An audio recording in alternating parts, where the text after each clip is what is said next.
Shalom, Bapak Ibu Saudara yang terkasih di dalam nama Tuhan. Puji Tuhan, saya bisa mendengar suara Bapak Ibu jemaat Tuhan dengan sukacita. Sekalipun saya tidak melihat senyum dari Bapak Ibu semuanya karena masih prokes, masih tertutup oleh masker. Sekalipun saya tidak melihat senyum itu, sekalipun saya tidak melihat hati Bapak Ibu Saudara, namun saya yakin dan percaya setiap yang datang memberikan keputusan pada pagi hari ini untuk menyembah kepada Tuhan, berarti sukacita itu tetap ada di dalam kehidupan Bapak Ibu Saudara. Jemaat Tuhan, mari saat ini kita bersama-sama persiapkan hati kita. Selama sepekan, sejak kita minggu bertemu di tempat ini memuliakan nama Tuhan, sepekan ke depan berkat-berkat Tuhan nyata dalam kehidupan kita. Saya yakin dan percaya saudara semuanya mengalami berkat Tuhan itu. Saya percaya saudara semuanya mengalami damai sejahtera yang datang hanya dari Tuhan. Saya persilahkan jemaat Tuhan untuk duduk diam. Kita persiapkan hati kita. Kita akan mengambil saat teduh di hadapan Tuhan.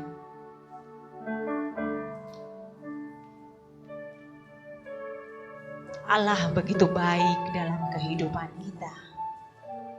Apapun yang terjadi, apapun kondisinya, setiap kejadian yang Tuhan telah izinkan terjadi dalam hidup kita, Allah bekerja di dalamnya. Allah nyatakan kuasanya dalam hidup kita. Bahkan dalam kelemahan kita, dalam keterpurukan kita, dalam pergumulan kita, Allah selalu turut campur tangan, bekerja, memberkati, dan menyatakan mujizatnya untuk kita. Bapa Surgawi, Allah Maha Kasih di dalam nama Yesus, Allah yang begitu baik, Allah yang memelihara hidup kami dengan begitu sempurna. Kasih-Mu yang kekal nyata dalam kehidupan kami. Sungguh kami bersyukur Tuhan. Engkau memanggil kami boleh memiliki kerinduan untuk bersama-sama datang di hadapan Tuhan. Sepanjang malam Engkau memberkati kami, bukti kasih-Mu nyata. Saat mata kami terbejang, Allah tetap bekerja untuk menjagai kami. Berkati hati kami saat ini Tuhan, untuk hati kami, pikiran kami, fokus kepada Allah, memuji, menyembah nama Tuhan, supaya nama Allah dipermuliakan di tempat ini. Terima kasih Bapa. Inilah hidup kami pagi hari ini. Kami persembahkan untuk hormat dan kemuliaan bagi nama Tuhan. Haleluya. Amin. Jemaat Tuhan dipersilakan untuk bangkit berdiri. Kita akan menerima panggilan berbakti pada pagi hari ini. Hendaklah perkataan Kristus diam dengan segala kekayaan di antara kamu, sehingga kamu dengan segala hikmat mengajar dan menegur seorang akan yang lain, dan sambil menyanyikan mazmur dan puji-pujian dan nyanyian rohani, kamu mengucap syukur kepada Allah di dalam hatimu. Amin. Pertolongan kepada kita ialah di dalam nama Allah yang menjadikan langit dan bumi. Turunlah kiranya atas kita sekalian anugerah dan sejahtera dari Allah Bapa dan dari anaknya Yesus Kristus. Amin. Jemaat Tuhan dipersilakan untuk duduk. Tidak ada satupun yang sempurna di antara kita. Tidak ada satupun yang tidak berdosa dan suci di antara kita. Kita bisa layak di hadapan Tuhan.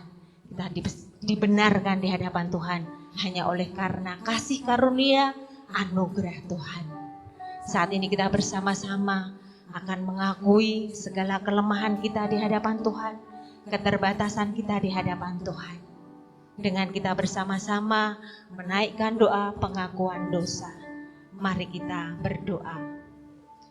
Bapa kami yang di surga, dengan kasih-Mu Engkau telah menjadikan kami, dan dengan kasih-Mu Engkau telah menjaga kami.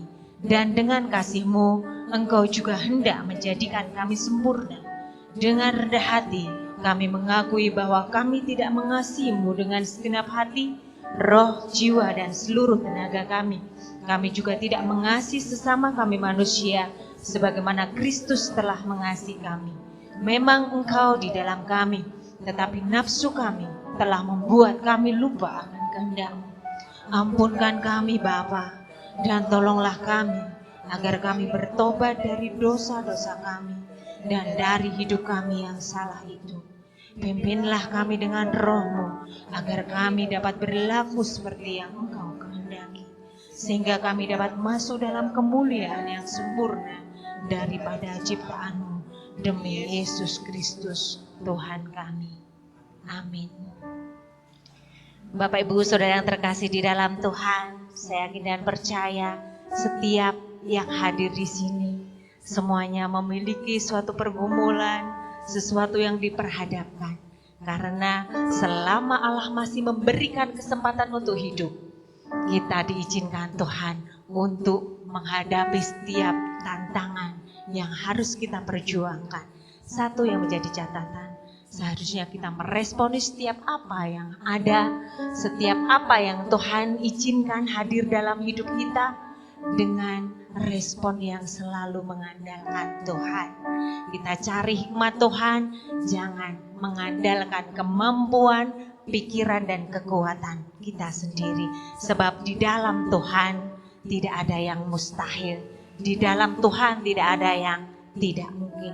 Karena Allah senantiasa bekerja, bertindak dalam setiap kejadian dalam hidup kita. Kita akan bersama-sama angkat pujian untuk menguatkan hati kita di pagi hari ini. Bagi Tuhan tak ada yang mustahil.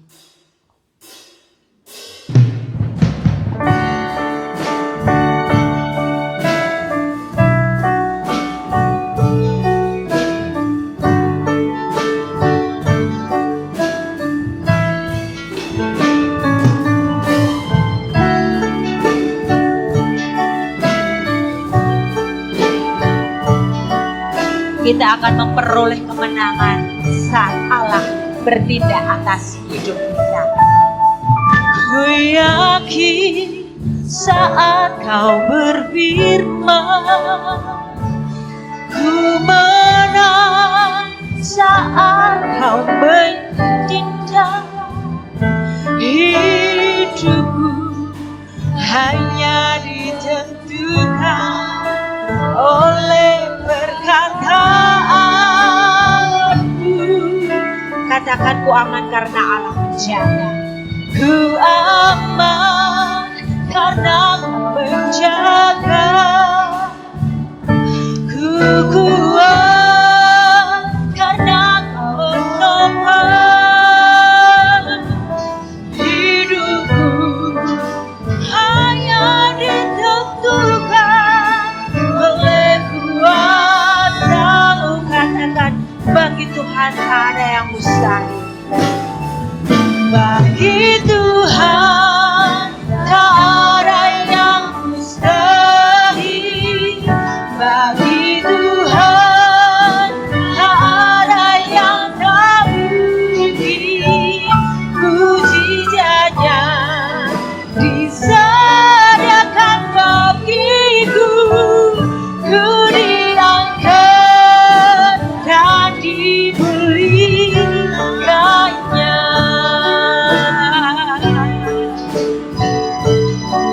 Kita katakan dengan iman kita yakin saat Allah berfirman kita menang.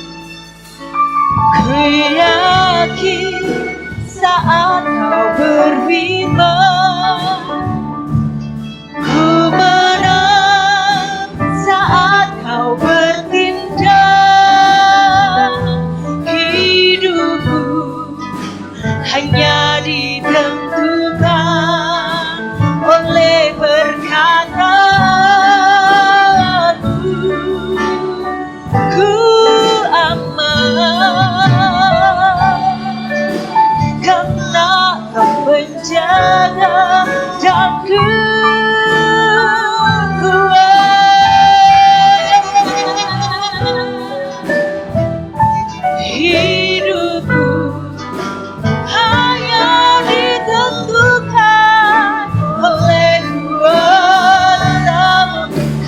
Tuhan, bagi Tuhan tak ada yang mustahil.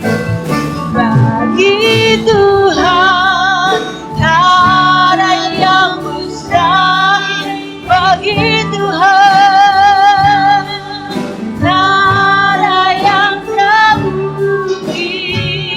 Puji saja disediakan bagiku, ku diangkat dan dipulihkannya. Katakan sekali lagi, bagi Tuhan tak ada yang mustahil. Bagi Tuhan tak ada yang tak mungkin. Puji saja disediakan bagiku, ku diangkat dan dipulihkannya. Ku diangkat dan dipulihkannya. Katakan sekali lagi, ku diangkat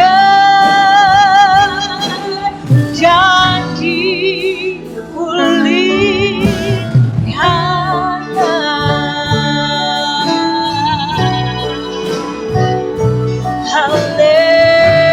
Haleluya, terpujilah namamu ya Yesus.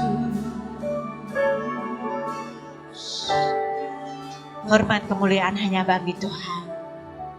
Allah bekerja untuk setiap perkara-perkara kita. Allah sanggup memulihkan keadaan kita. Allah sanggup memulihkan kesehatan kita. Allah sanggup memulihkan perekonomian kita. Bahkan Allah sanggup memulihkan keadaan keluarga kita. Allah akan menjadikan yang terbaik untuk hidup kita. Bapak Ibu Saudara, saya undang untuk bangkit berdiri. Pada pagi hari ini kita akan bermazmur bagi Tuhan. Kita akan buka Alkitab kita di dalam Mazmur pasal yang ke-26. Ayatnya yang pertama sampai yang ke-12 kita akan baca secara bergantian. Saya akan memulai dari ayat yang pertama, selanjutnya untuk ibu bapak saudara, dan ayat yang ke-12 kita akan baca bersama-sama. Doa mohon dibenarkan oleh Tuhan dari Daud. Berilah keadilan kepadaku ya Tuhan, sebab aku telah hidup dalam ketulusan. Kepada Tuhan aku percaya dengan tidak ragu-ragu. Ujilah aku ya Tuhan, dan cobalah aku, selidikilah batinku dan hatiku. Sebab mataku tertuju pada kasih setiamu, dan aku hidup dalam kebenaran-Mu. Aku tidak duduk dengan penipu, dan dengan orang munafik aku tidak bergaul. Aku benci kepada perkumpulan orang yang berbuat jahat, dan dengan orang fasik aku tidak duduk. Aku membasuh tanganku karena tak bersalah, lalu berjalan mengelilingi mezbah-Mu ya Tuhan. Sambil memperdengarkan nyanyian syukur dengan nyaring dan menceritakan segala perbuatan-Mu yang ajaib. Tuhan, aku cinta pada rumah kediaman-Mu, dan pada tempat kemuliaan-Mu bersama. Janganlah mencabut nyawaku bersama-sama orang berdosa, atau hidupku bersama-sama orang penumpah darah. Yang pada tangannya melekat perbuatan mesum, dan yang tangan kanannya menerima sesuatu. Tetapi aku ini hidup dalam ketulusan. Bebaskanlah aku dan kasihanilah aku. Bersama kakiku berdiri di tanah yang rata, aku mau memuji Tuhan dalam jemaah. Amin. Kita teguhkan dengan Gloria Patri, mulia bagi Bapa.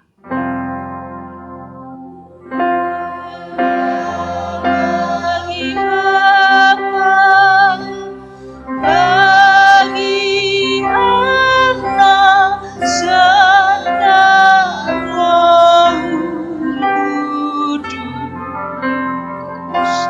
dari permulaannya sekarang dan akan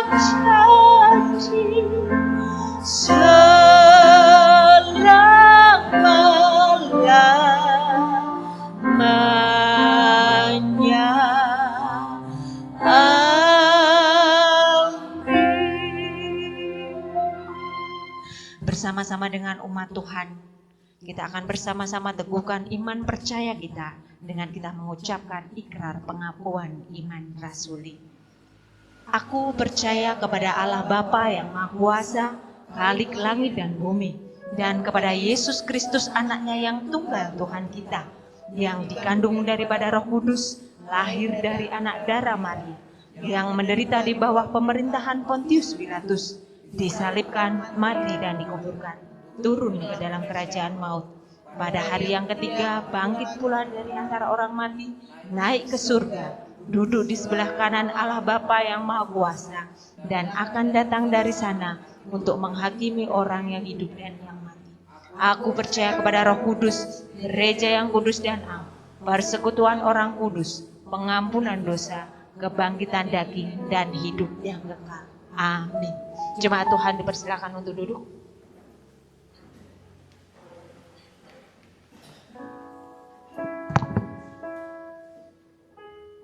Berkat Tuhan tercurah dan melimpah bagi kehidupan kita tiap-tiap hari. Kita tahu itu, bahkan kita menjadi saksi hidup untuk tempat ini yang boleh kita pakai untuk memuliakan nama Tuhan. Gereja yang teguh, gereja yang kokoh, gereja yang megah. Ini adalah bukti bahwa Tuhan bekerja memberkati atas setiap hidup kita. Tuhan nyatakan berkat-berkat-Nya untuk gereja ini, dan saya yakin dan percaya Allah juga nyatakan berkat-berkat-Nya untuk jemaat Tuhan. Saya yakin dan percaya semua yang hadir di sini telah mempersiapkan persembahan syukur untuk Tuhan. Dan saat ini kita akan bersama-sama memberikan yang terbaik untuk Tuhan. Dan ada satu ayat firman Tuhan yang akan menghantar kita dalam memberikan ucapan syukur kita untuk Tuhan. Bangsa itu bersukacita karena kerelaan mereka masing-masing, sebab dengan tulus hati mereka memberikan persembahan sukarela kepada Tuhan. Saya persilahkan Mbah Marmo yang membawakan kantong kolektan untuk maju ke depan.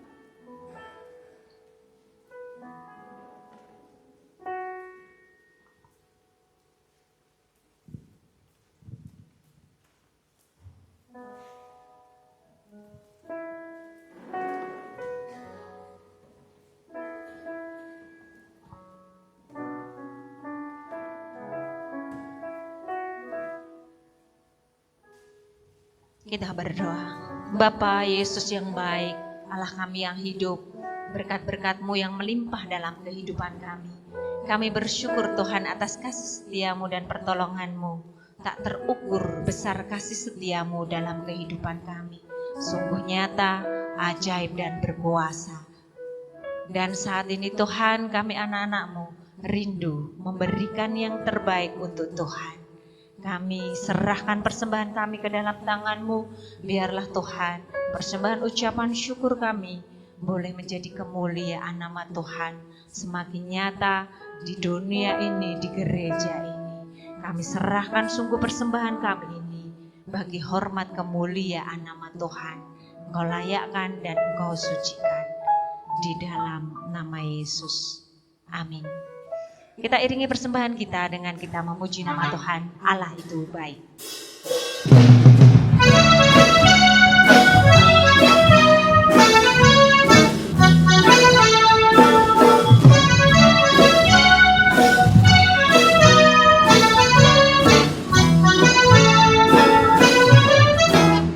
Allah itu baik, sungguh baik bagiku. Ditunjukkannya kasih setia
Allah itu baik, sungguh baik bagiku. Ditunjukkannya kasih setianya. Dia menyediakan yang ku perlukan, menyatakan kebaikan, menyatakan kebaikan, menyatakan kebaikannya padaku, kasih setianya. Dianya tak pernah berubah, dulu sekarang dan selamanya. Ajaib dan kuasa dalam namanya.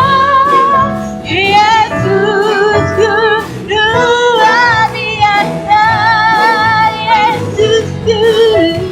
Yesusku luar biasa. Katakan sekali lagi, Yesus luar biasa. Yesusku luar biasa.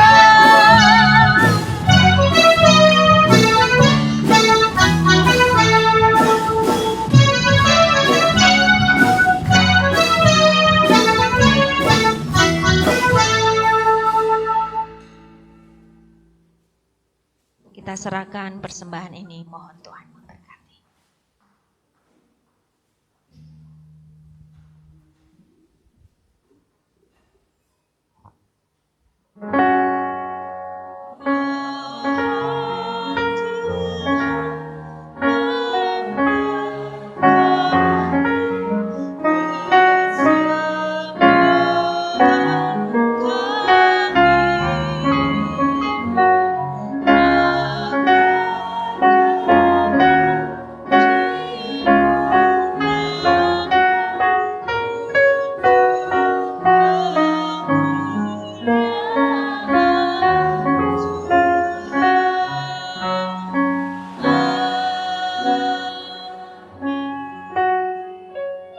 Jemaat dipersilakan duduk.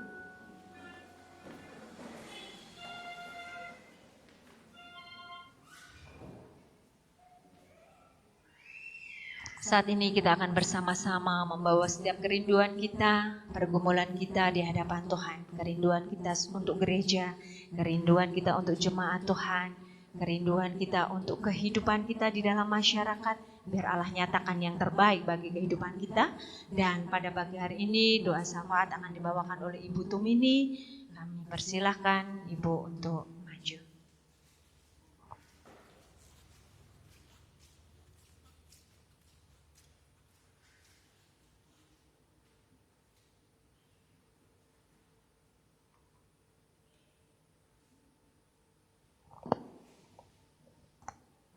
Kita akan berdoa.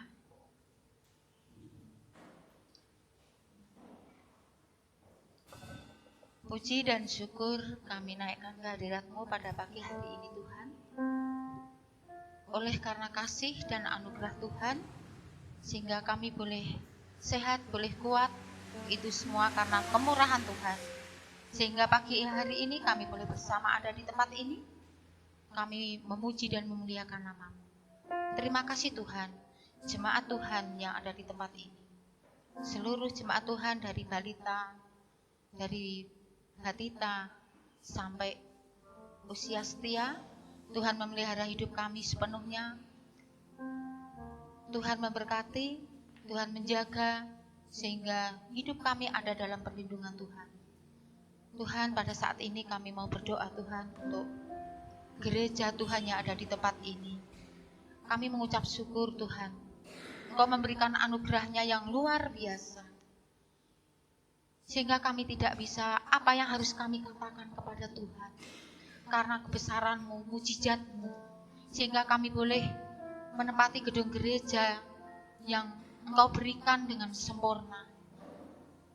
Ini adalah berkat Tuhan.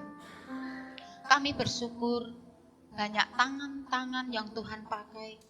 Banyak anak-anak Tuhan yang Tuhan pakai mempersembahkan kepada Tuhan dalam pembangunan gedung gereja ini. Sehingga sampai hari ini kami boleh menikmati berkat Tuhan ini. Ini semua Tuhan karena pekerjaan tangan Tuhan. Karena mujizat Tuhan yang Engkau berikan kepada GMI Gloria Keranggen ini. Terima kasih Tuhan kami semua. Dan kami serahkan seluruh jemaat Tuhan untuk mensyukuri semuanya ini. Sehingga semua jemaat Tuhan boleh memuji dan memuliakan nama Tuhan. Memiliki kualitas iman yang baik. Sehingga sebagai wujud ucapan syukur kami kepada Tuhan, terus hidup kami serahkan dalam tangan kuasa Tuhan. Kami berdoa untuk gereja Tuhan ini dan kegiatannya. Walaupun sampai saat ini kami belum bisa melakukan kegiatan dalam kegiatan gereja ini, tapi kami percaya Tuhan menjaga kami, Tuhan melindungi kami, karena masih ada di masa pandemi. Walaupun sudah ada kelonggaran-kelonggaran, tapi kami masih tetap saling menjaga, dan Tuhan selalu menjaga dan melindungi kami. Kami berdoa untuk hamba Tuhan yang melayani di tempat ini, keluarga Bapak Pendeta Lukas, kiranya Tuhan akan memberkati pelayanan Bapak Pendeta di tempat ini. Terus kami serahkan dalam tangan kuasa Tuhan, karena Tuhan menyertai, Tuhan memberkati seluruh anggota keluarga. Tuhan memberkati Mbak Angel yang bekerja di luar kota. Tuhan juga akan terus menjaga beliau dimanapun berada, dan Tuhan memberkati setiap pekerjaannya. Tuhan, kami juga berdoa untuk Mas Bel yang ada dalam pendidikan. Tuhan akan memberkati, sehingga apa yang menjadi harapan dan cita-citanya, Tuhan akan memberkati mereka. Terima kasih Bapak, kami serahkan Bapak Pendeta sekeluarga dalam nama Tuhan Yesus Kristus. Kami juga berdoa Tuhan untuk majelis gereja yang sudah dilantik. Tuhan akan memberkati majelis gereja ini untuk kemuliaan nama Tuhan, sehingga masing-masing dapat melaksanakan apa yang menjadi tanggung jawab kami sebagai majelis bersama hamba Tuhan, dapat melakukan pekerjaan dan panggilan Tuhan ini dengan penuh kemuliaan Tuhan. Terima kasih Bapak. Dan kami juga berdoa untuk PWMI yang sudah terpilih dan sebentar lagi juga akan dilantik. Kami serahkan semuanya ke dalam tangan kasih Tuhan, agar semua panggilan Tuhan ini menjadi berkat untuk kami melayani Tuhan. Terima kasih Bapak. Kami serahkan segenap pengurus PWMI yang baru ini ke dalam tangan kuasa Tuhan. Kami juga berdoa untuk seluruh pengurus gereja dari sekolah minggu, P3MI, PWMI, P2MI. Kiranya Tuhan akan memberkati kami semua. Terima kasih Tuhan, kami serahkan semuanya ini dalam tangan kasih-Mu. Tuhan, kami juga berdoa untuk gereja Tuhan, anak-anak Tuhan yang punya mata pencaharian yang sudah Tuhan percayakan kepada kami. Kehidupan kami sehari-hari, baik yang bertani, berdagang, berwira swasta, yang bekerja di luar daerah, kami serahkan semuanya ke dalam tangan kuasa Tuhan. Sehingga melalui setiap pekerjaan kami yang Tuhan berikan kepada kami ini, sebagai saluran, menjadi saluran berkat untuk Tuhan memberkati setiap keluarga lepas keluarga. Terima kasih Bapak. Keluarga GMI kami serahkan dalam tangan kasih Tuhan. Tuhan, kami juga berdoa untuk GMI Wesley Jakarta yang terus mendukung dana dalam pelayanan di tempat ini. Tuhan akan memberkati mereka, majelis jemaat dan hamba Tuhan. Tuhan akan memberkati sehingga GMI Wesley Jakarta dan GMI Gloria Getasan ini terus berkesinambungan, berkomunikasi dengan baik untuk melayani Tuhan. Tuhan, kami juga berdoa untuk PAUD yang ada di GMI ini. Tuhan akan memberkati sekolah ini. Tuhan, Engkau berkati sehingga anak-anak yang belajar di tempat ini, juga orang tua yang menyekolahkan di PAUD GMI ini, kiranya Tuhan memberkati mereka sehingga mereka dapat menikmati kasih Tuhan. Mereka dapat menikmati berkat-berkat Tuhan, karena mereka mempercayakan anak-anaknya untuk dididik di GMI ini. Juga para pendidik, hamba-Mu dan Ibu Marta yang punya hati untuk melayani di bidang pendidikan PAUD ini Tuhan. Kiranya Tuhan terus memberkati sehingga kami punya hati dalam melayani ini dengan sungguh dari hati yang terdalam untuk melayani Tuhan melalui pendidikan PAUD ini. Kami bersyukur PAUD ada, Tuhan memberkati lewat donatur-donatur yang sudah memberikan dukungannya. Terlebih gereja ini yang selalu mendukung pendidikan PAUD ini, kami serahkan semuanya dalam tangan kasih Tuhan. Terima kasih Bapa. Tuhan, kami juga berdoa untuk pemerintahan Indonesia. Kiranya Tuhan memberkati pemimpin bangsa ini dari yang paling atas, Bapak Presiden dan staf, sampai ke pedusunan, RT RW. Tuhan akan memberkati sehingga semua bangsa Indonesia ini menjadi bangsa yang maju, menjadi bangsa yang diberkati Tuhan. Hubungan kami Tuhan, gereja GMI dengan masyarakat Dusun Kerangkeng, Tuhan akan memberkati sehingga kami memiliki komunikasi yang baik dengan masyarakat sekitar, lingkungan, RT RW dan seluruh masyarakat Dusun Kerangkeng ini, sehingga nama Tuhan semakin dipermuliakan melalui sikap hidup kami anak-anak Tuhan yang ada di GMI Kerangkeng. Terima kasih Tuhan, terima kasih. Kami serahkan sepenuh hidup kami hanya di dalam tangan kasih Tuhan. Tuhan, masih banyak doa yang belum kami panjatkan kepada Tuhan, tapi kami percaya bahwa Tuhan akan memberkati kami. Dan kami juga berdoa Tuhan, kalau nanti sore ada kegiatan ibu-ibu untuk praktek membuat keterampilan ibu-ibu yang dibawakan oleh Pendeta Sutarti, Tuhan akan memberkati sehingga ini akan menjadi berkat bagi anak-anak Tuhan yang ada di GMI ini. Kami juga berdoa untuk kegiatan hari Selasa tanggal 19 akan mengadakan ibadah penyangkalan diri satu distrik via Zoom. Tuhan akan memberkati sehingga semuanya dapat berjalan dengan lancar. BWMI Madiun yang akan mengkoordinir semuanya ini, Tuhan akan memberkati. Terima kasih Bapak. Ini doa kami serahkan di dalam nama Tuhan Yesus Kristus. Tuhan akan memperlengkapi segala kekurangan kami. Dalam nama Tuhan Yesus kami berdoa. Haleluya. Amin.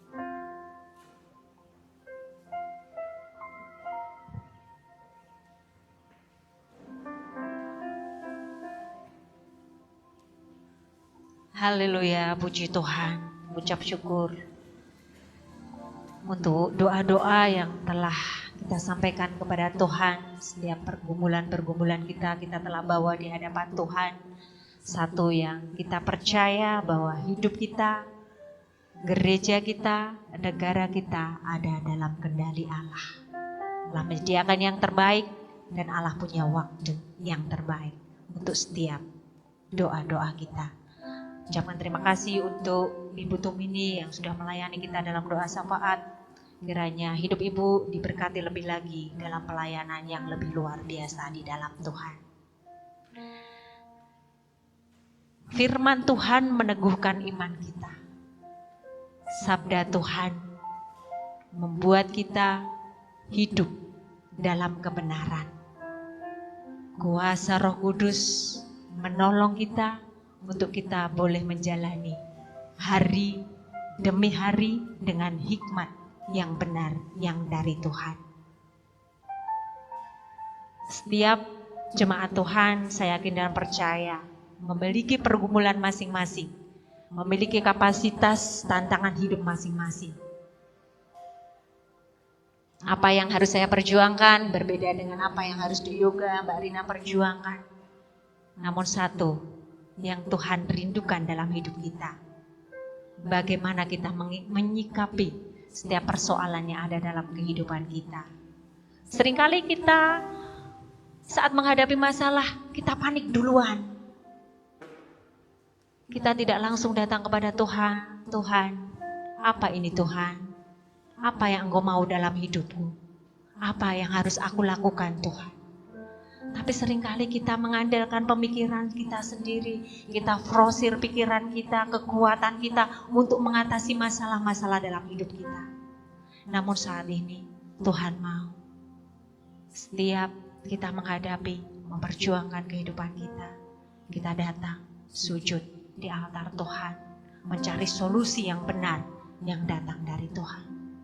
Saat ini kita akan bersama-sama menerima berkat Tuhan, sabda Tuhan yang pada pagi hari ini akan disampaikan, akan Tuhan nyatakan melalui hambanya Bapak DS, Pendeta Tukul, dan jemaat Tuhan saat ini akan bersama-sama menyiapkan hati kita, membuka hati kita dengan kita mengangkat satu pujian, sujud di altarnya.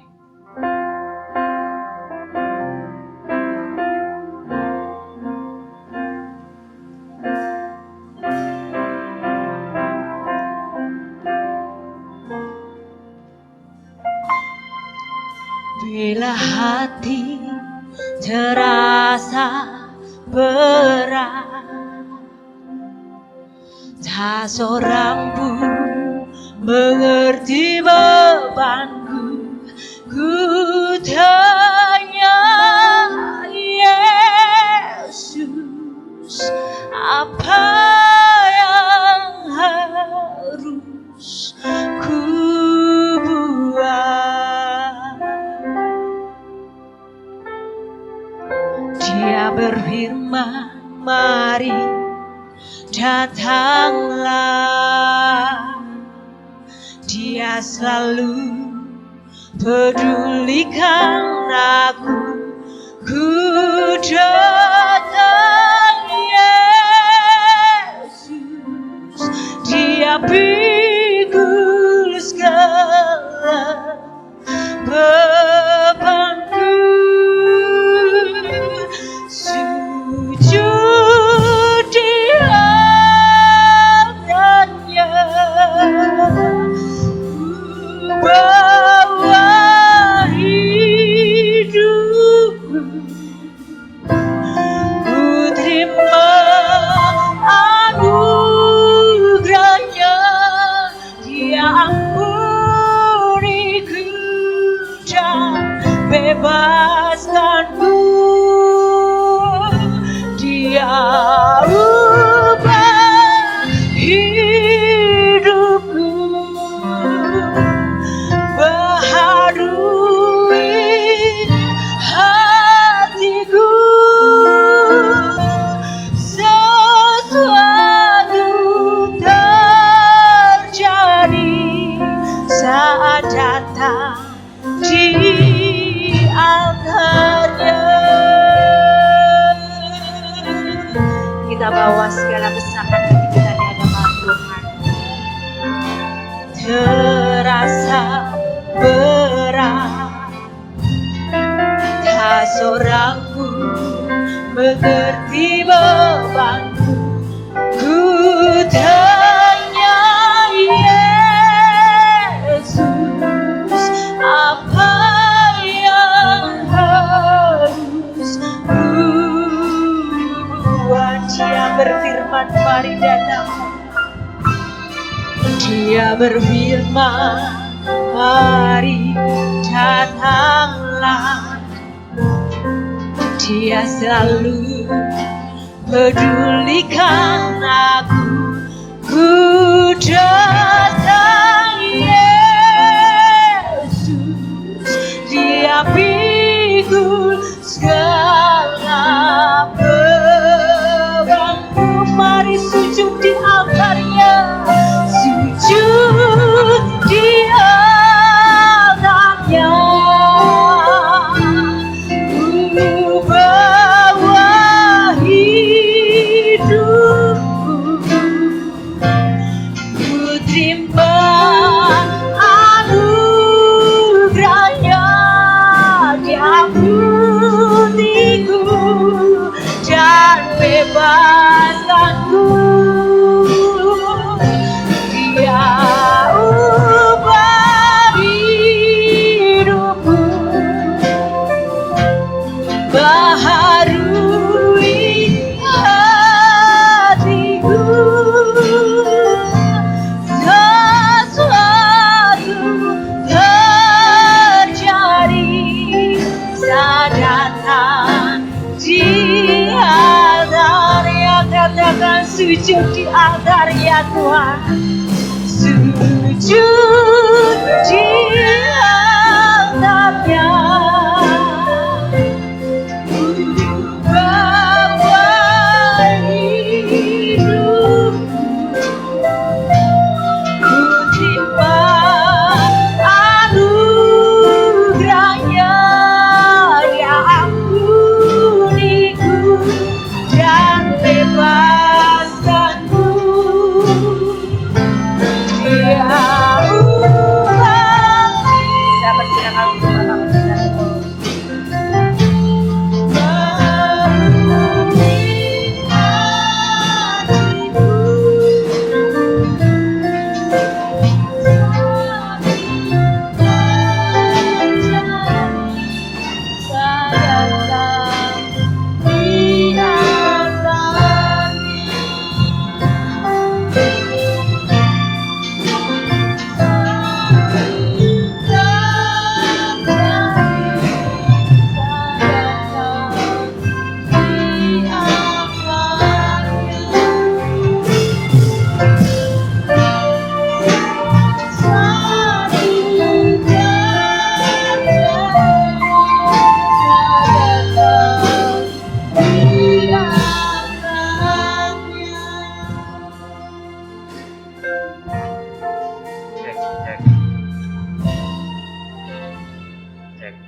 Cek. Ya, kita tundukkan kepala.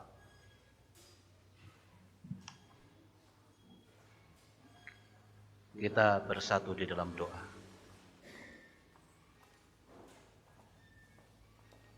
Tiada sesuatu yang lebih indah dan yang lebih menyukakan hati Allah selain daripada kami membawa diri kami, membawa hati kami, membawa hidup kami untuk mempermuliakan Tuhan. Sebagaimana yang kami lakukan pada kesempatan ini. Tuhan, inilah kami anak-anak-Mu. Anak-anak-Mu yang memperoleh kasih karunia dan berkat yang boleh Kau nyatakan di tengah-tengah kehidupan kami setiap pribadi. Kami datang dengan membawa syukur kami. Dan kami saat ini rindu untuk memperoleh berkat daripada kebenaran sabda-Mu. Inilah waktunya bagi kami untuk menerima berkat ini. Biarlah Roh Kudus bekerja, memimpin, menolong, menguasai dan memberkati. Sehingga firman Allah yang akan kami baca dan kami dengar bersama, kami tidak hanya mengerti, memahami, mengimani, tetapi Tuhan sanggupkan kami untuk melakukannya di dalam kehidupan kami. Berbicaralah bagi kami Bapa, karena kami anak-anak-Mu telah siap untuk mendengar. Di dalam dan demi nama Yesus Kristus. Haleluya. Amin. Shalom. Bapak, Ibu, dan saudara-saudara, jemaat Tuhan yang kekasih di dalam Yesus Kristus. Kita akan merenungkan firman Allah dengan tema solusi atas ujian. Atau dengan bahasa lain, jalan keluar atas persoalan, masalah atau pergumulan yang kita hadapi di tengah-tengah kehidupan. Kita akan membaca dasar daripada renungan ini terambil dari perikop yang singkat dan familiar yang tentunya kita sering mendengar itu, yaitu Matius pasal 7 ayat 24 sampai ayat 27. Bapak Ibu, kita akan membaca bergantian. Saya ayat 24, Bapak Ibu 25, dan ayat 27 nanti kita baca bersama-sama. Ya, judul perikop dua macam dasar. Saya mulai ayat 24. Setiap orang yang mendengar perkataanku ini dan melakukannya, ia sama dengan orang yang bijaksana yang mendirikan rumahnya di atas batu.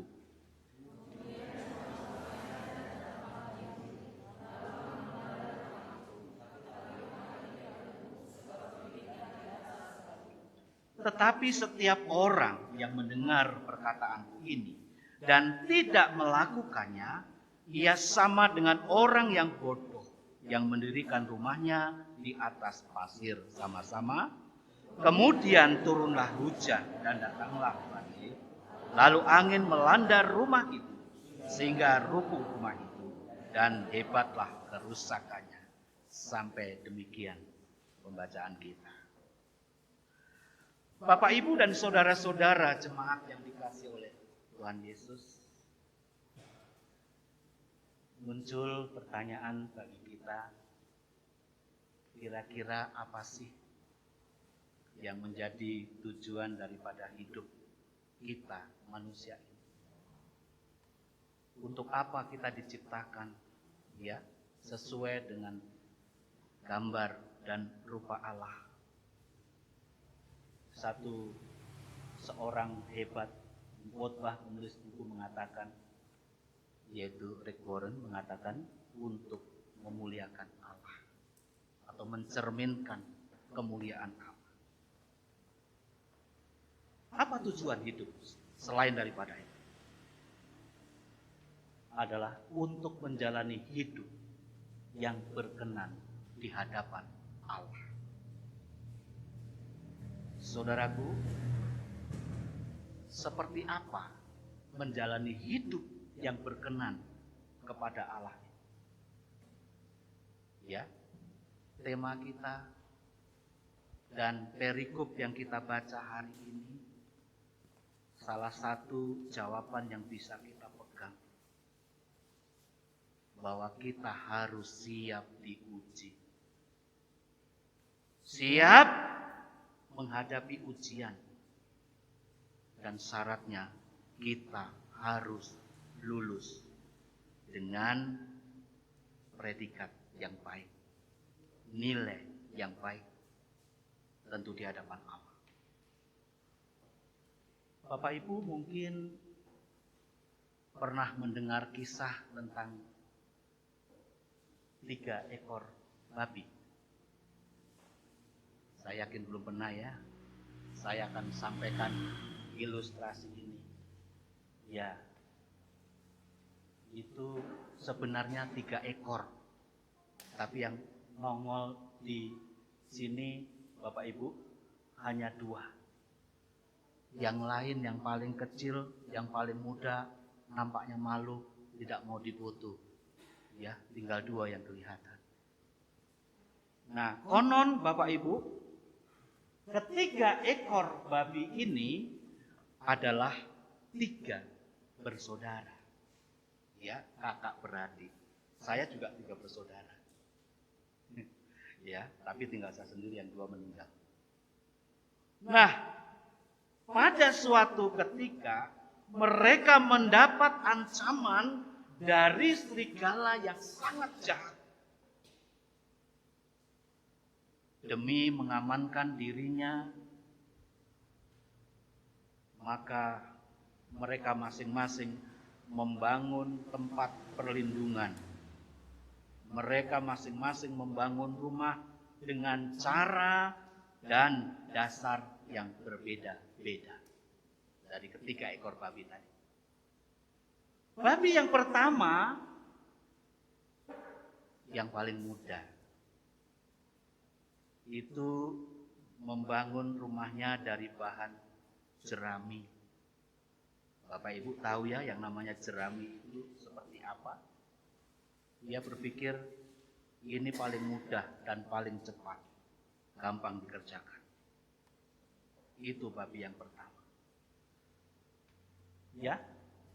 Lalu babi yang kedua, dia membangun rumahnya dengan bahan yang berasal dari kayu. Pertama jerami, kedua kayu. Lalu babi yang ketiga, yang paling senior, paling tua dari 3 bersaudara, dia membangun rumahnya dari batu, ya, dari batu bata dan dari semen. Mereka yang membangun rumah dari bahan jerami dan dari bahan yang kayu, tentu lebih cepat selesai. Lalu mereka santai, mereka tidur-tiduran sambil mengejek, menertawakan abangnya yang tertua itu yang masih berjuang kerja keras, menyusun batu-batu itu dan menyatukan dengan semen sampai selesai. Mendengar ejekan dari saudaranya, dari adik-adiknya, Bapak Ibu, sang abang tidak terpengaruh, sang abang tidak tersinggung, tidak marah. Dia terus membangun sampai pada akhirnya selesai.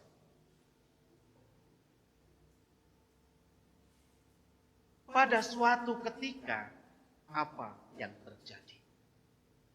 Ketika mereka telah selesai membangun rumah masing-masing, serigala yang jahat itu datang. Pertama-tama datang ke rumah yang terbuat dari jerami tadi.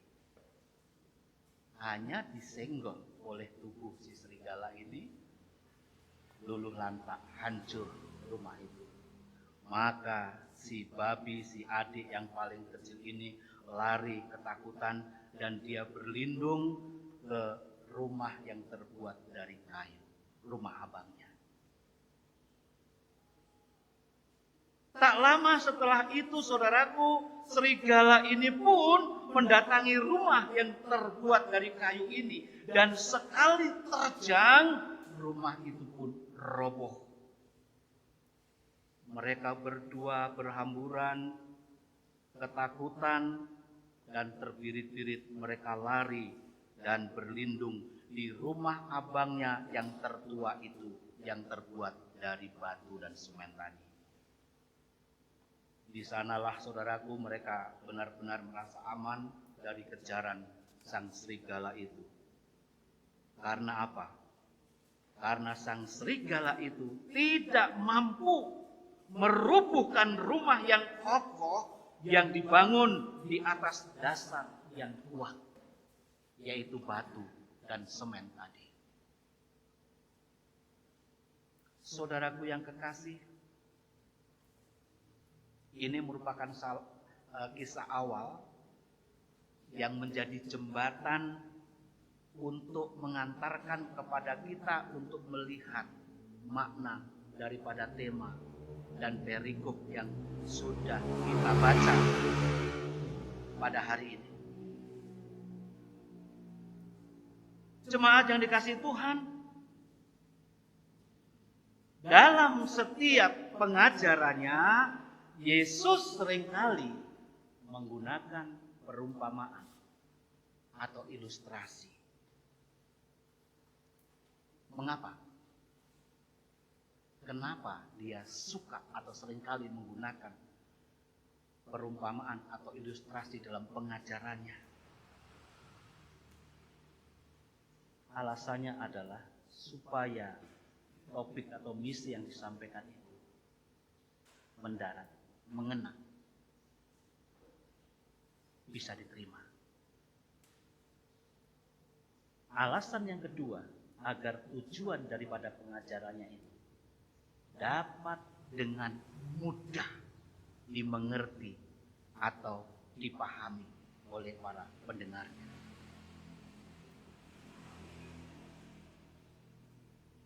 Perikop yang kita baca pada hari ini, Bapak Ibu,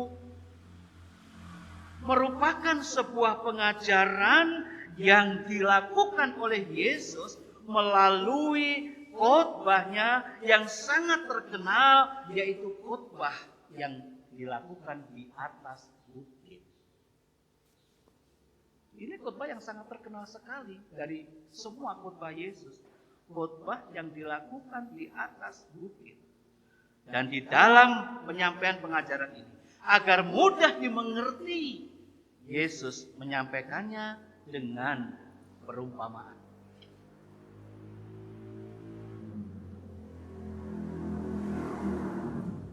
Apa isi khotbah Bapak Ibu, atau pengajaran yang dilakukan oleh Yesus di dalam perikop yang kita baca ini? Apa isinya? Isinya tidak lain adalah tentang realita kehidupan manusia. Realita kehidupan. Bahwasanya saudaraku, dalam kehidupan ini, dalam kehidupan kita ini, banyak sekali masalah, banyak sekali persoalan. Itulah yang disebut dengan tema kita adalah ujian. Dan di dalam perikop ini, di dalam khotbahnya ini, Yesus berusaha untuk memberikan solusi, untuk memberikan jalan keluar, sehingga kita bisa mengatasi persoalan itu dengan cara yang benar, dengan cara yang berkenan di hadapan Tuhan.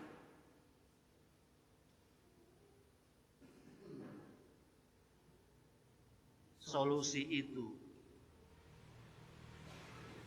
disampaikan oleh Yesus melalui sebuah perumpamaan tentang sebuah rumah. Dalam bacaan hari ini, perikop kita yang diajarkan merupakan khotbah Yesus di atas bukit. Dia menyampaikannya dengan gambaran tentang sebuah rumah. Apa yang dapat kita pelajari? Apa yang terlintas di benak kita, saudaraku, ketika kita melihat rumah yang bagus, yang megah, indah, mewah ini? Apa yang pertama-tama terlintas? Saya yakin yang pertama sekali terlintas di benak kita adalah soal fondasi. Fondasi. Ya.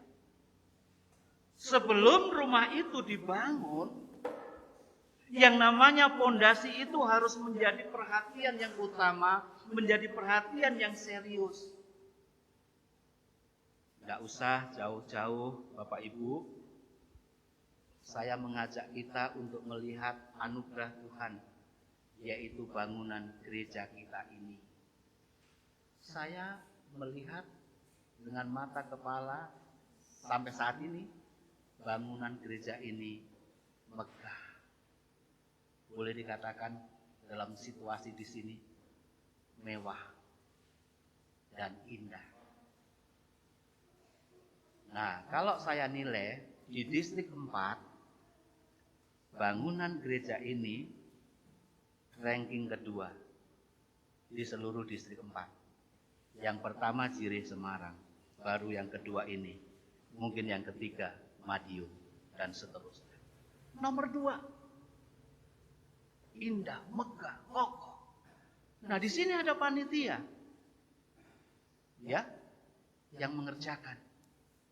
Nah, panitia pasti menyatakan hal yang sama, bahwa sebelum bangunan ini berdiri, tentu hal utama yang mereka pikirkan adalah fondasi.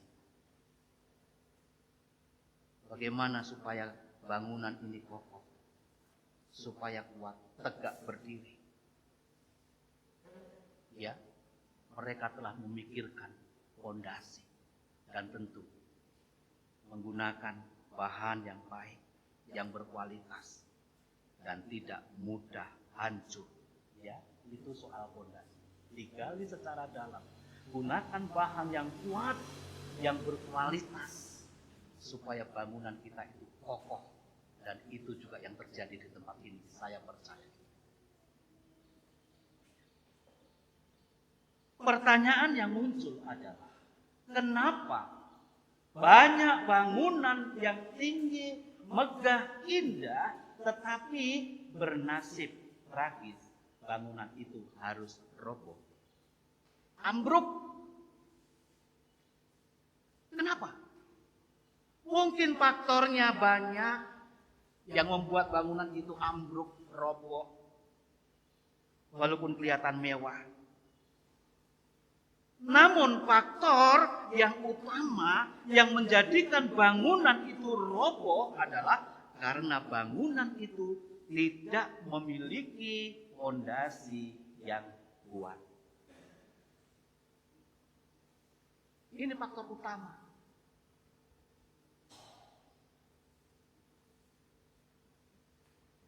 Bapak, Ibu, dan saudaraku yang kekasih, dalam khotbahnya di atas bukit ini, dalam perikop kita tadi,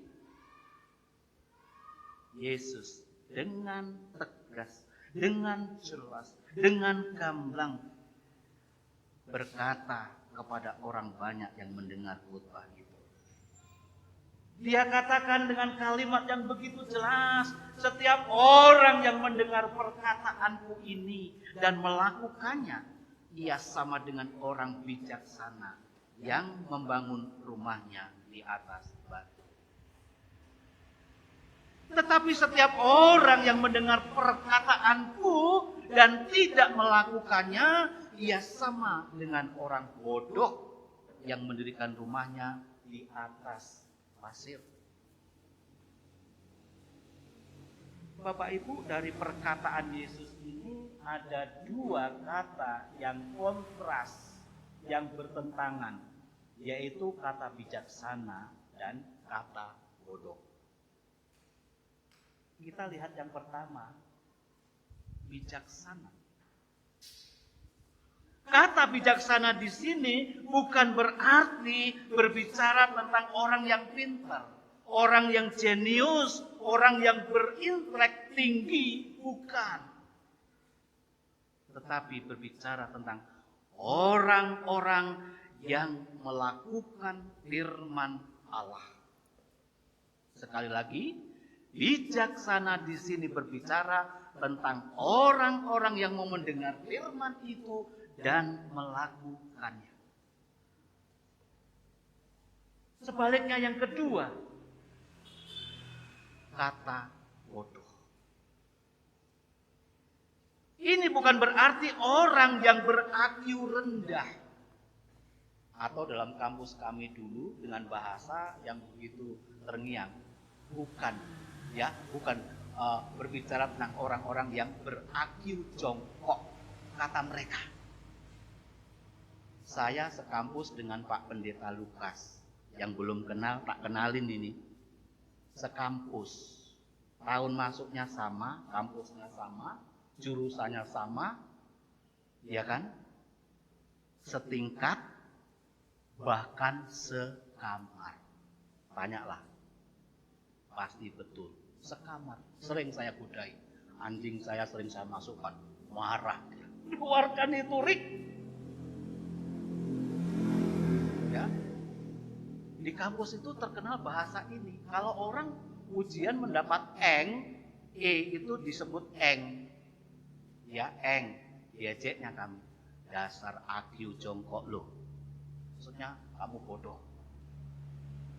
Sekali lagi saudaraku, kata bodoh bukan mengarah kepada arti itu, tetapi mengarah kepada orang-orang yang hanya mendengar firman Tuhan tetapi tidak melakukannya. Dia adalah orang yang bodoh.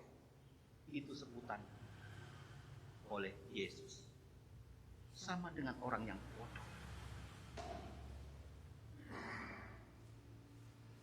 Saudara, ada nyanyian yang begitu hit, terkenal di seluruh gereja-gereja, khususnya di Indonesia. Siapa yang gak mengenal nyanyian ini? Hidup ini adalah kesempatan. Semua kategorial menyanyikannya, baik P2MI, PWMI, pemuda, bahkan sekolah minggu. Ya, hidup ini adalah kesempatan. Hidup ini untuk melayani Tuhan. Syairnya indah. Ya kan? Ujian ini indah. Dan benar apa yang dikatakan dalam syair. Bahwa hidup ini adalah kesempatan kesempatan untuk melayani Tuhan. Namun saudaraku, di balik kata yang indah ini, ada suatu pernyataan yang mungkin jarang kita dengar, yang berbeda, yaitu bahwa hidup ini adalah ujian. Beda ya. Yang pertama, hidup ini adalah kesempatan. Yang kedua, yang jarang kita dengar, bahwa hidup ini adalah ujian. Ini juga benar Bapak Ibu? Ya. Di mana dalam kehidupan kita ini, saudaraku, tidak pernah terlepas dari yang namanya ujian. Tadi Mbak Tias dalam memimpin ibadah sangat gamblang, sangat jelas. Bagaimana kehidupan kita? Banyak sekali masalah, banyak sekali pergumulan, persoalan, tantangan yang harus kita hadapi. Dan itu yang disebut dalam tema kita, ujian.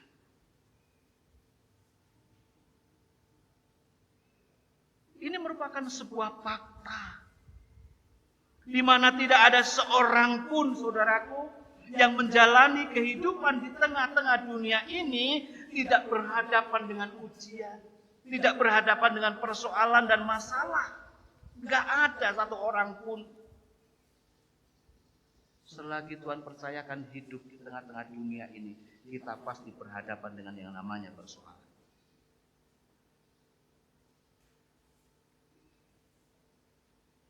Saudara, bangunan rumah dalam perumpamaan yang saya angkat, atau bahkan yang Yesus angkat dalam perikop di atas tadi, itu menggambarkan kehidupan kita di dunia ini. Kalimat yang diungkapkan oleh Yesus tentang turunnya hujan, datangnya banjir, dan angin melanda rumah itu, ini menggambarkan tentang adanya ujian, bahkan macam-macam persoalan yang harus kita hadapi. Ingat, orang yang bijaksana, tahu kan artinya apa tadi orang yang bijaksana itu? Orang yang bijaksana, dia tidak akan terkejut dengan ujian dan berbagai macam pencobaan, pergumulan hidup yang terjadi. Dia akan tetap berdiri kokoh dan tidak tumbang. Sebaliknya saudaraku, orang yang bodoh, ketika dia menghadapi persoalan yang kecil saja, dia sudah merasa tidak sanggup. Dia mengeluh. Dia merasa hancur. Lalu dia jatuh, tergeletak. Bahkan tak sedikit orang yang meninggalkan Tuhan. Meninggalkan imannya, percayanya. Pergi pertolongan ke tempat yang lain. Mencari pertolongan ke tempat yang lain. Saudara, perlu kita angkat pertanyaan satu ini.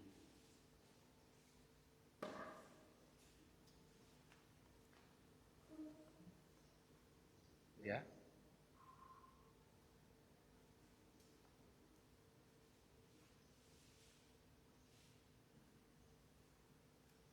Ini sudah terjawab tadi ya, orang yang bijaksana. Namun sebelum sampai ke sini kita perlu bertanya, seperti apakah orang yang bijaksana itu, saudaraku?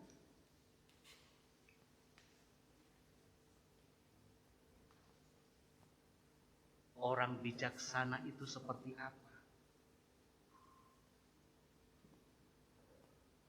Adalah orang yang mendasari hidupnya dengan iman yang teguh. Ini gambaran pertama. Seperti apakah orang yang bijaksana itu? Orang yang bijaksana adalah orang yang, saudaraku, taat melakukan firman Allah. Saudara bisa camkan dan catat ini. Seperti apa orang yang bijaksana? Perikop tadi sudah jelas, tetapi ini lebih menjelaskan lagi. Orang yang bijaksana adalah orang yang mendasari hidupnya dengan iman yang teguh. Orang yang taat melakukan firman Allah. Tolong pegang pernyataan ini, saudaraku, bahwa iman dan ketaatan. Tolong camkan dan catat ini. Iman dan ketaatan bukan hanya menjadi sumber kekuatan bagi hidup kita, tetapi lebih jauh daripada itu. Iman dan ketaatan itu menjadi rahasia atas mujizat di dalam kehidupan kita. Siapa yang tidak merindukan mujizat di tengah-tengah kehidupan kita? Kuasa Allah dinyatakan, mujizat hadir. Saya pikir kita semua merindukan. Dan kalau kita rindu itu, miliki iman dan ketaatan.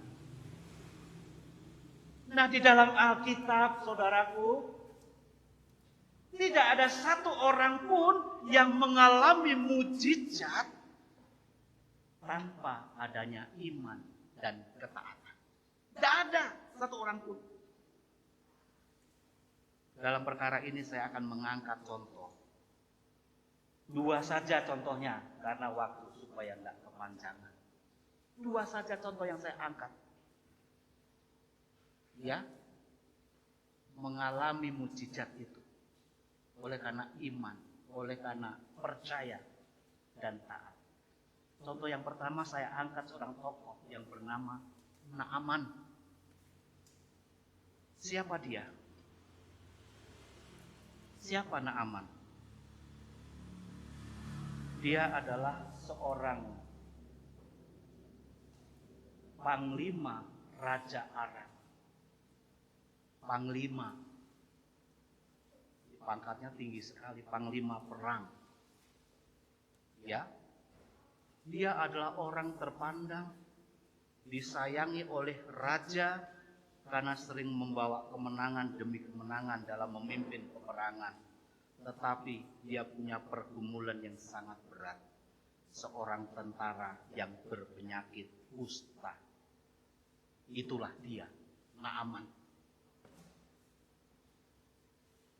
Tentunya dia sudah berupaya di dalam negerinya, di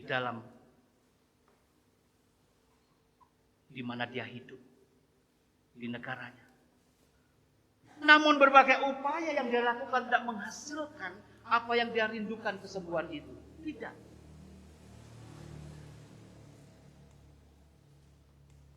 Istri Naaman punya seorang budak, pelayan, gadis kecil dari Israel, hasil dari tawanan mereka.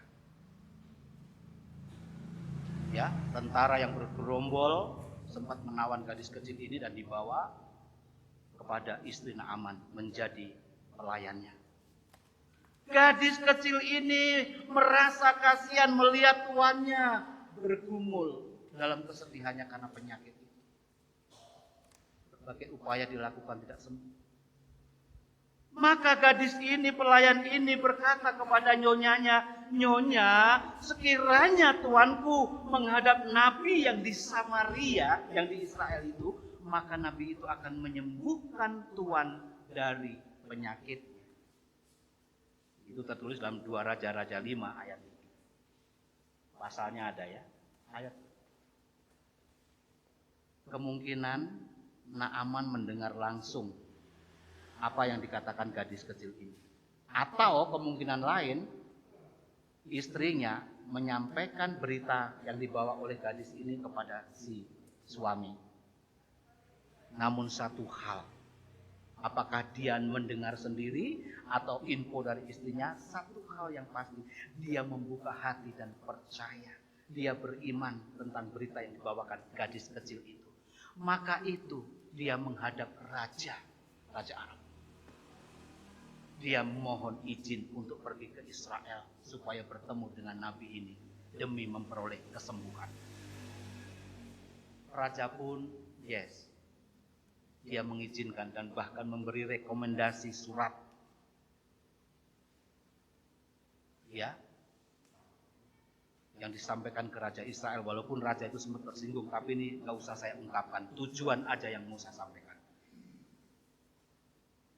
Ketika Naaman tiba di depan rumah sang nabi itu yang bernama Elisa, ya, dia berharap kan sudah sampai di rumahnya. Ternyata apa? Elisa tidak langsung menemui Naaman, tetapi menyuruh pelayannya untuk mengatakan kepada Naaman, pergilah, mandilah 7 kali di sungai Yordan, maka engkau akan sembuh. Naaman tersinggung. Dia merasa orang pejabat yang dihormati raja, ya, terpandang, agak tersinggung. Tersinggungnya kenapa? Yang pertama, yang datang menjumpai dia bukan nabi itu langsung, tapi menyuruh utusannya. Yang kedua, dia berpikir bahwa nabi itu akan bertemu langsung, lalu memanggil nama Allahnya, nama Tuhannya, dan menumpangkan tangannya di atas penyakitnya itu, dan di sana dia sembuh. Itu pikiran Naaman. Tetapi tidak. Malah menyuruh pembantunya untuk mandi. Ya, memerintahkan dia mandi ke sungai Yordan 7 kali. Maka dia dengan panas hati pergi ngomel-ngomel di jalan. Dia katakan kepada anak-anak buahnya yang mengiringi dia, bukankah sungai-sungai di negeri kita lebih bagus daripada sungai di Israel ini? Kenapa aku harus mandi di sini? Mendingan mandi di sana dan aku tahir. Itu omelan dia. Brutu. Namun puji Tuhan, para pelayannya itu mengingatkan, Tuhan,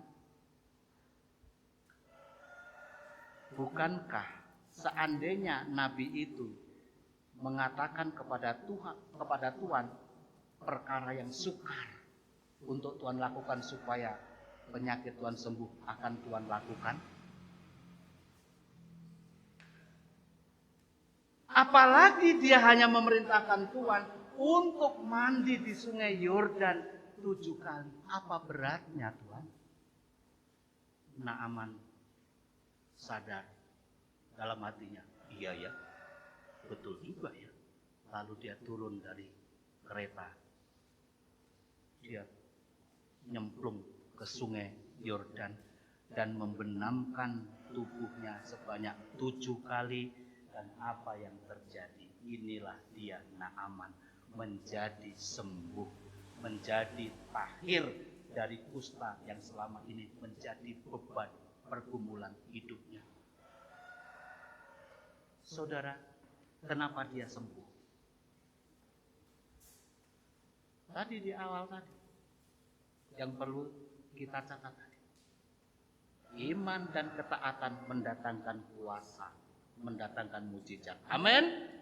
Dan inilah yang terjadi.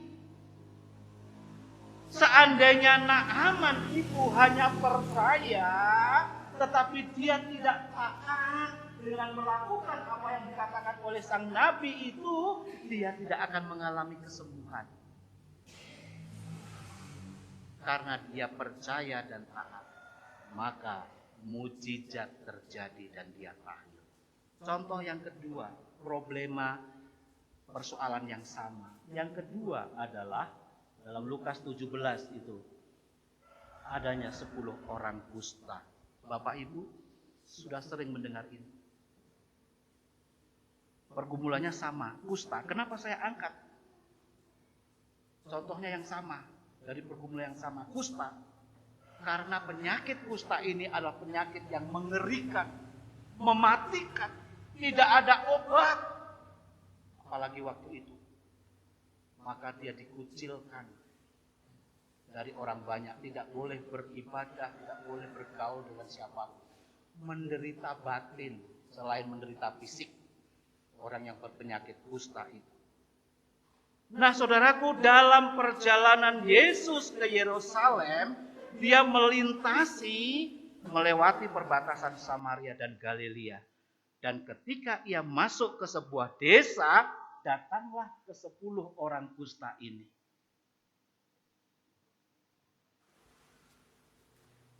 Kenapa mereka datang? Ya, pertama karena pergumulannya. Penyakitnya yang tidak kunjung sembuh. Lalu mereka mendengar tentang berita Yesus yang sanggup menyembuhkan berbagai macam penyakit dan mengangkat berbagai macam pergumulan. Dia menaruh iman. Maksudnya dia ini ke 10 orang kusta ini ya. Mereka membuka hati, mereka percaya, dan mereka merindukan kapan bisa ketemu dengan Yesus. Pucuk dicinta ulang tiba. Dalam kerinduan untuk bertemu dengan Yesus ternyata terpenuhi. Karena Yesus dalam perjalanannya ke Yerusalem melintasi desa di mana mereka dikucilkan itu. Maka ketika melihat arakan itu, mereka datang menghadap Yesus. Tidak berani mendekat langsung, apalagi memeluk karena dia sadar najis. Orang kusta itu dipandang najis, tidak layak, kotor. Ya, tidak boleh bergaul, maka dari jauh berdiri. Ada juga yang sujud. Mereka berkata kepada Yesus, Guru, Yesus, kasihanilah kami. Yesus melihat ke dalam lubuk hati mereka. Melihat bagaimana mereka memiliki iman yang serius dan merindukan tentang kesembuhan itu. Maka pada saat itu Yesus menyuruh orang kusta ini, ya, pergilah, perlihatkanlah dirimu kepada imam-imam. Perintah ini bagi saya pribadi aneh. Gak masuk akal. Kenapa? Sekilas wajar, tetapi menurut saya gak masuk akal. Kalau kita telusuri dalam sejarahnya. Bayangkan Bapak Ibu. Para imam itu yang menentukan, yang mengklaim siapa orang yang negatif, siapa orang yang positif.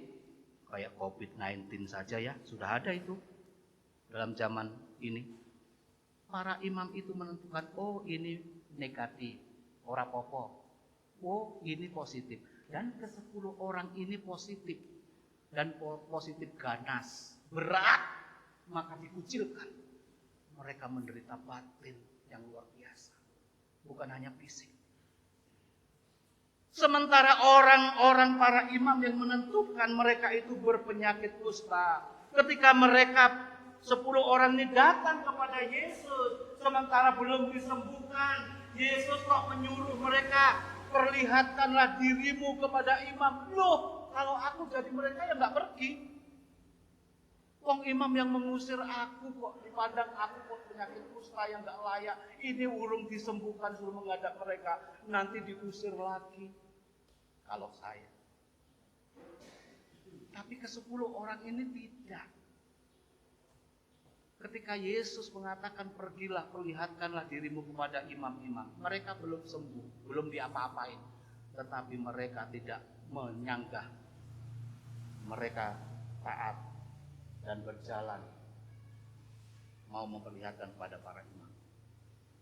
Dan ketika mereka taat, dalam perjalanan itu apa yang terjadi? Mereka disembuhkan. Mereka ditahirkan oleh Yesus. Ya, ini terjadi karena apa? Karena iman dan ketaatan. Dia punya iman, tapi kalau nggak taat, Seperti aku tadi, wong belum sembuh, menghadap imam. Padahal mereka yang mengusir kami dulu, mengucilkan kami dulu. Sembuh dulu dong, baru menghadap mereka supaya diterima lagi. Enggak. Taat atas perintah Yesus, walaupun belum sembuh, pergi dia di tengah jalan menjadi taat. Namun ada suatu hal yang membuat hati Yesus ini agak bertanya-tanya. Kenapa dari 10 orang yang sudah disembuhkan, yang sudah tahirkan jalan ini, hanya 1 orang yang kembali dan mengucap syukur kepada Yesus? Kemana yang 9 orang tadi? Pertanyaan Yesus. Kok hanya 1 orang yang kembali untuk mengucapkan syukur dan mempermuliakan Allah? 1 orang pun ini orang asing, orang Samaria. Orang Samaria kan dikecam oleh orang Yahudi, orang yang gak benar. Orang yang gak bertuhan, ternyata justru orang Samaria yang kembali. Dia tersungkur di hadapan Yesus. Dia memuliakan Allah, dia mengucap syukur kepada Allah atas mukjizat yang dia alami. Karena iman dan percayanya tadi. Saudaraku yang dikasihi oleh Tuhan Yesus, sementara ia bersungkur, bersujud, Yesus katakan kepada mereka, kepada dirinya ini, 1 orang ini, berdirilah dan pergilah. Dia menupuk barangkali pundaknya, dia bersujud kan di depan Yesus, dia pegang pundaknya, berdirilah dan pergilah, imanmu telah menyelamatkan engkau. Bebas. Diselamatkan oleh Tuhan karena iman, karena percaya, dan karena taat. Akhirnya Bapak, Ibu, dan saudaraku yang terkasih,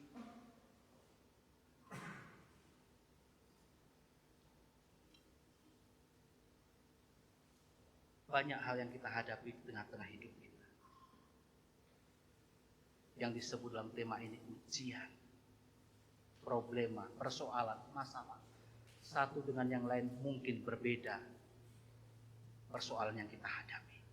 Termasuk di dalamnya persoalan yang sampai 2 tahun ini ya menghantui kita semua, COVID-19.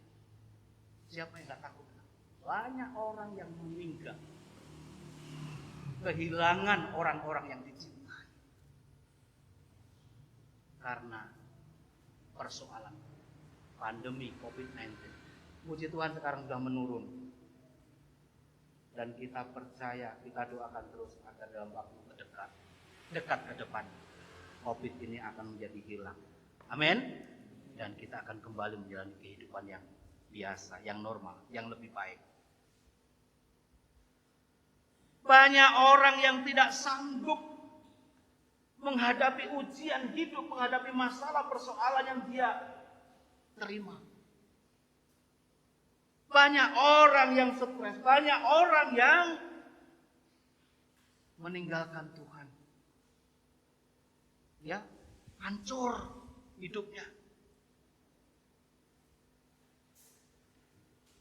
Bahkan tak sedikit orang yang mengakhiri hidup dengan cara bunuh diri. Tetapi bagaimana dengan kita, Bapak Ibu? Kita adalah orang-orang yang percaya. Ada Yesus di tengah-tengah kehidupan kita yang setia dengan janjinya. Aku akan menyertai engkau sampai kepada akhir zaman. Kalau Yesus yang mempunyai kuasa di surga dan di bumi menyertai hidup kita, maka kita tidak perlu takut.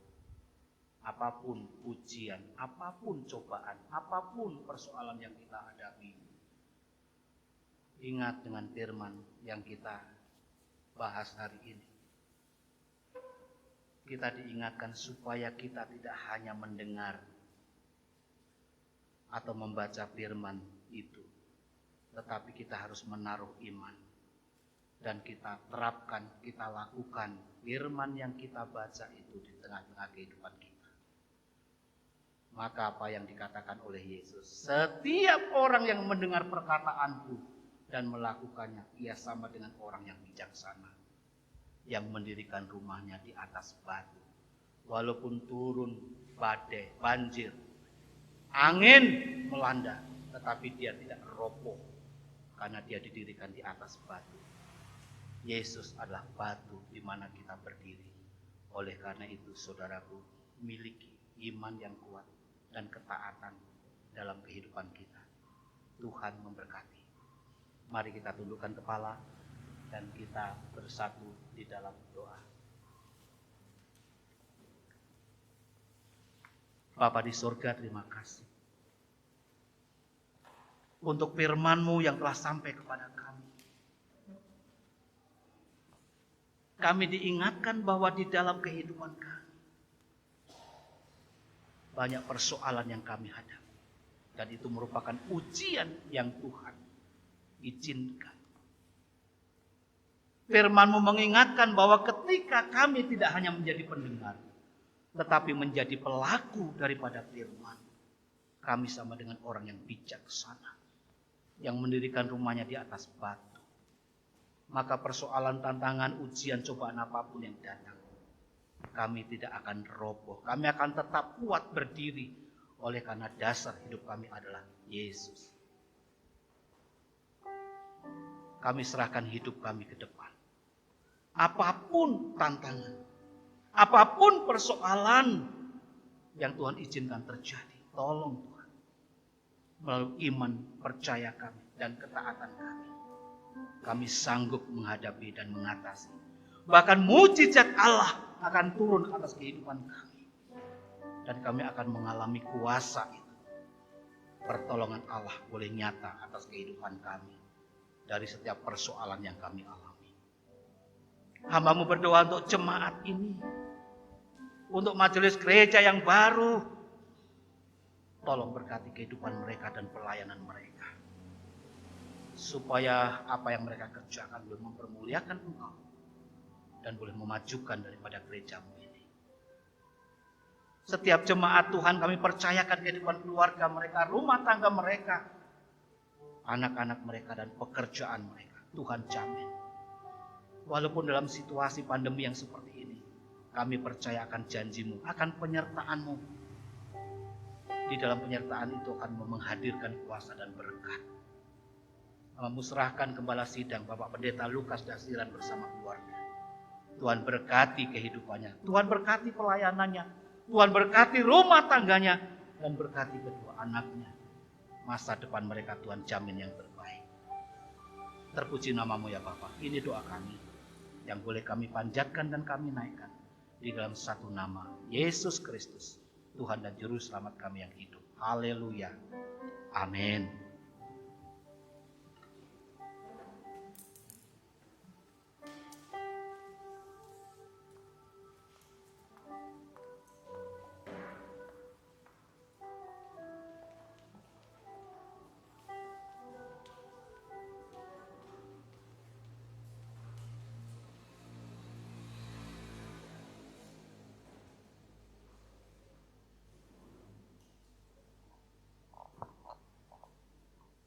Haleluya, puji Tuhan, mengucap syukur untuk berkat Tuhan yang Tuhan telah nyatakan melalui hamba-Nya. Terima kasih Bapak DS Pendeta Tukul yang sudah menjadi alat Tuhan di pagi hari ini. Dan biarlah kita boleh menjadi pribadi-pribadi yang memiliki iman yang teguh dan ketaatan di dalam Tuhan, supaya kuasa Allah nyata dalam kehidupan kita. Jemaat yang terkasih dalam nama Tuhan, saat ini kita akan memberikan ucapan syukur kita kepada Tuhan dengan apa yang Tuhan telah nyatakan, gedung gereja, dan kita akan melanjutkan lagi pembangunan ini, apa yang masih diperlukan. Dan saat ini kita akan memberikan ucapan syukur melalui persembahan kita untuk pembangunan. Kita akan iringi dengan pujian Prokonco Bodo Elingo.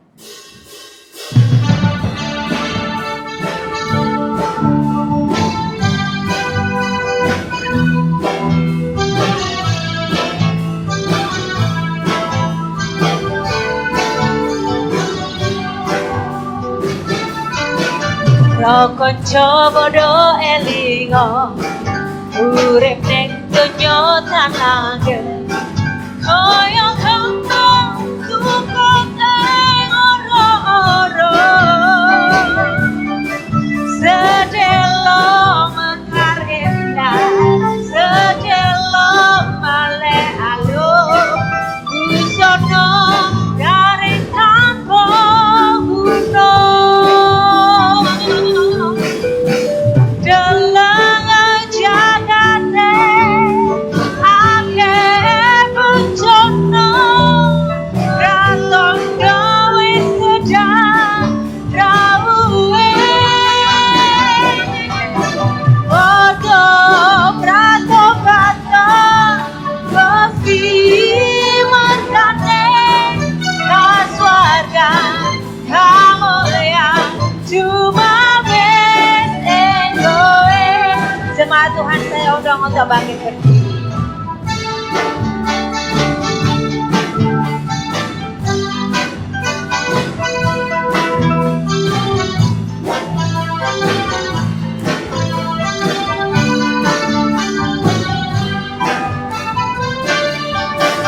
Ngabekti padha ngabekti yo lumpuhna bondo ning swarga awet bondo ning donya ora langgeng ning donya akeh durjana lan akeh raya kegen ngabekti padha ngabekti yo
tutup seluruh rangkaian ibadah kita pada pagi hari ini dengan kita bersama-sama berdoa Bapa kami, doksologi dan nanti berkat oleh Bapak Des.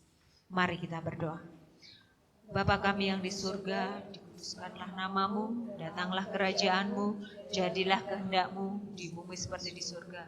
Berikanlah kami pada hari ini makanan kami yang secukupnya, dan ampunilah kami akan kesalahan kami, seperti kami juga mengampuni orang yang bersalah kepada kami.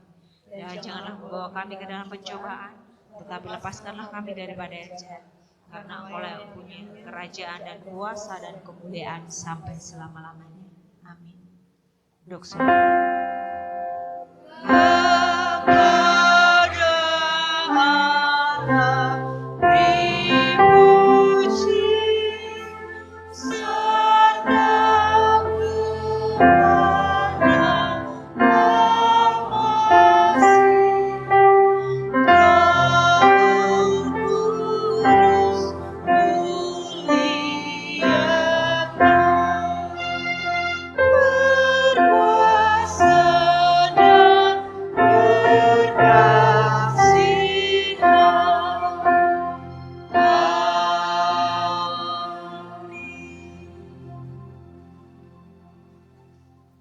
Tuhan yang kita sembah di dalam Yesus.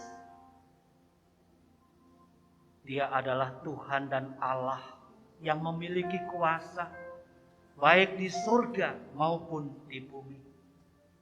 Kuasa yang tidak terbatas. Oleh karena itu tiada segala sesuatu yang tidak bisa Dia kerjakan. Dan tidak ada yang mustahil bagi dirinya. Oleh karena itu saudaraku, sebagai orang-orang yang percaya kepada Dia, serahkan hidupmu sepenuhnya. Miliki iman yang total. dan tetaplah di dalam ketaatan akan firman-Nya. Maka kuasa Allah, pertolongan Tuhan dalam setiap persoalan, mujizat akan terjadi di tengah-tengah hidup kita. Pulanglah dan terimalah berkat Tuhan. Kasih karunia dan damai sejahtera dari Allah Bapa, kasih setia daripada anaknya Tuhan kita Yesus Kristus, yang disempurnakan di dalam persekutuan dengan Roh-Nya yang kudus. Kiranya damai sejahtera Allah turun menyertai saudara-saudara sekalian dalam menjalani kehidupan kita hari ini, besok, dan sampai selama-lamanya. Amin.